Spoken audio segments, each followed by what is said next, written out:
আসসালামু আলাইকুম। তো সবাই কেমন আছেন? ঈদ মুবারক। তো আজকের বিষয় হলো যে আমাদের বাংলাদেশে যে আপনার ঈদ হলে কত আনন্দ করি আমরা, ঘোরাফেরা করি, খাবার দাবার এই সেই কত বনভোজন বলার মতো না। যে আসলে সারা ৩৬৫ দিনে যদি প্রত্যেকটা দিনই আপনার মন খারাপ থাকে, কিন্তু ঈদের যে ২টি দিন রয়েছে সেই দিনগুলোতে আপনার মন ভালো হবেই। যদি পকেটে টাকা থাকে আরকি। আর টাকা না থাকলেও মন ভালো থাকে। কেননা বিশেষ করে কোরবানির ঈদে তো মানুষ গরু কাটাকাটি করে, মাংস ভাগাভাগি করে, এতেও সবার গরিব দুঃখী গরিব ধনী সবার ভিতরে একটা মানে আনন্দের আমেজ বয়ে যায়। কিন্তু আপনার যদি মিডল ইস্টের দিকে লক্ষ্য করি, তার থেকে যে সৌদি আরব তো এখানে যদি আমরা দেখি তো বিষয়টা পুরোটাই ভিন্ন।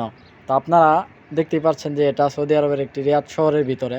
তো এগুলো কিন্তু সব আবাসিক এলাকা। ঢাকা শহর কীরকম যে আপনার আছে, অন্য অন্য জায়গায় আমেজ আছে, যে বিশেষ করে মক্কা মদিনা তায়েফ এগুলা বা আঞ্চলিক এলাকাগুলোতে যেগুলো থেকে শহরের মানুষ গ্রাম অঞ্চল থেকে শহরে যেমন থাকে বা এখানে ব্যবসা বাণিজ্য করে, তো এই ধরনের লোক সব জায়গায় রয়েছে। তো কিন্তু রাজধানী তো ওরকম লোক থাকে না যে ছুটি পাওয়ার সাথে সাথে যার যার জায়গায় চলে যায়। বিশেষ করে যার বাড়ি, যার স্থানীয় বাড়ি, এখানে যারা রয়েছে এরাও স্থানীয়। তো এখানে যে সকল লোকেরা আছে তো দেখলে বোঝা যায় যে এদের মূলত উৎসবটাই হচ্ছে তাদের ঘরের ভিতর নামাজটা। এই যে আমার পাশেই হচ্ছে, এটা হচ্ছে ওই যে এটা হচ্ছে মসজিদ। এখানে যে ঈদের নামাজ অনুষ্ঠিত হয়েছিল সকাল ভোর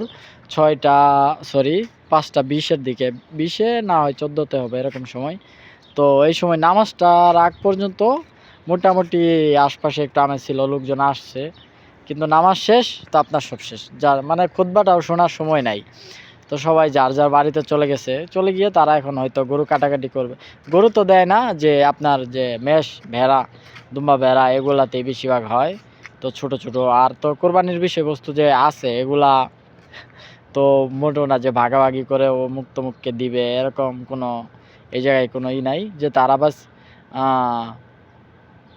কোরবানি করলো আর সব কিছু শেষ হয়ে গেল, এরকমটাই এরা বেশি করে রাখে। তো আপনার যে আমাদের ওই বন্টন সিস্টেম এগুলা এই ধরনের কোনোই নাই। যেমন একটা লোক এখন বাজে কয়টা, মাত্র আপনার কয়টা বাজে, সরি 7টা হবে সম্ভবত, 7টা 12-13 এরকম সময়। তো এখন দেখুন পার্কের ভিতরে তো লোক থাকার কথা, তো আমার পার্কের যদি একটা পোকা তাও নাই, আমি ছাড়া কেউ নাই। তো যাই হোক আলহামদুলিল্লাহ। তো এইটাই সৌদি আরবের লোকজন, প্রবাসী বা আমাদের ঈদ। তো এর থেকে আর বেশি কিছু না, আলহামদুলিল্লাহ। রান্না বান্না করে খাই দাই ঘুমাই, বাস আজকের দিনটা শুধু ঘুম, কাম কাজ কিছু করতাম না। তো যাই হোক, ওই দেখুন আমার বিড়াল লুসু, ও তো ঘুম দিছে পুরা ঘুমে আছে। এই লুসু আর ওর বাচ্চাগুলা নিচে রাখছে, বেয়াদব বদমাইশ। তো সবাই ভালো থাকবেন। তো আপনাদের ওখানে তো ঈদ ইনশাল্লাহ আপনারা বাংলাদেশিরা খুব মজাতে আছেন, আমিও বাংলাদেশি। ইনশাল্লাহ যদি আল্লাহ বাঁচায় বুচায় রাখে দেশে গেলে তো আলহামদুলিল্লাহ ভালোই থাকতে পারবো। তো যদি ওরকম সৌভাগ্য আসে তো আপনাদের সাথে, দেশবাসীর সাথে ঈদ কাটাইতে পারবো।